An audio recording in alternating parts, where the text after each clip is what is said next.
Lep pozdrav še z komentatorskega mesta. Zresda večinoma deževnega Velenja, v tem trenutku sicer dežuje ne, tako kot je dejal Zoran, igrišča tudi ni namočilo, da bi bilo malce slabše pripravljeno za igro.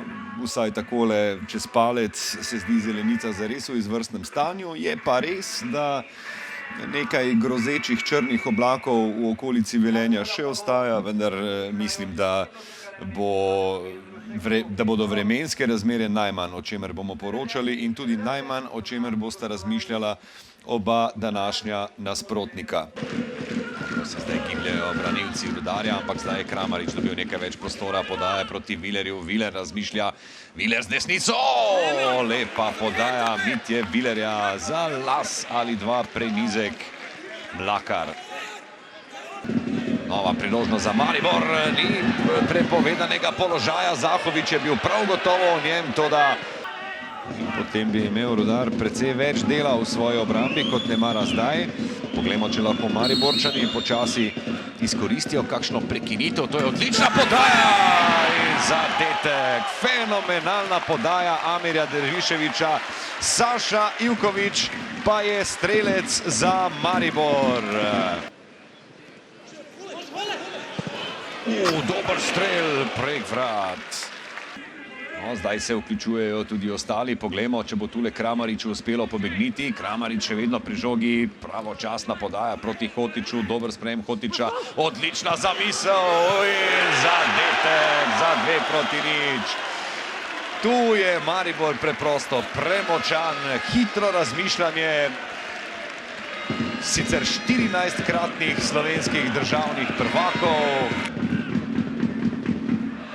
Nova priložnost za aktualne podprvake. Veliko prostora se odpira. Zdaj Dino Hotić šel v drugo natančen. Zdaj je Maribor popolnoma zagospodaril na igrišču.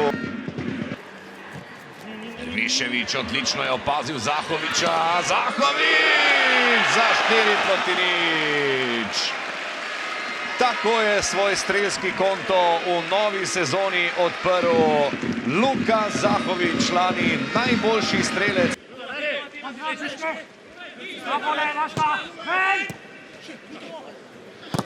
Še poskusna vrata in Zahović je prišel še do svojega drugega zadetka na današnji tekmi in zdaj se Rudarjev večer podira kot hišica iz kart.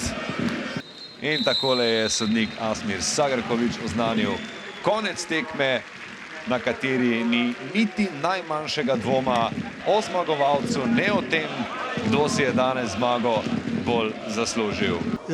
Ja, čestitke najprej Mariboru za zasluženo zmago in tudi srečo v četrtek v Evropi za naprej.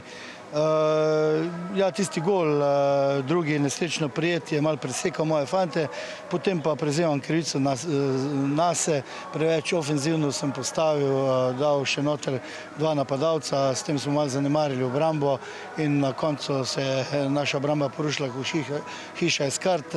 Krivico prevzemam tokrat nase, fantom nič ne zamerim, trudili so se, jasno je Maribor boljši tekmec od nas, nismo pa odigrali dobro zadnjih 30 minut.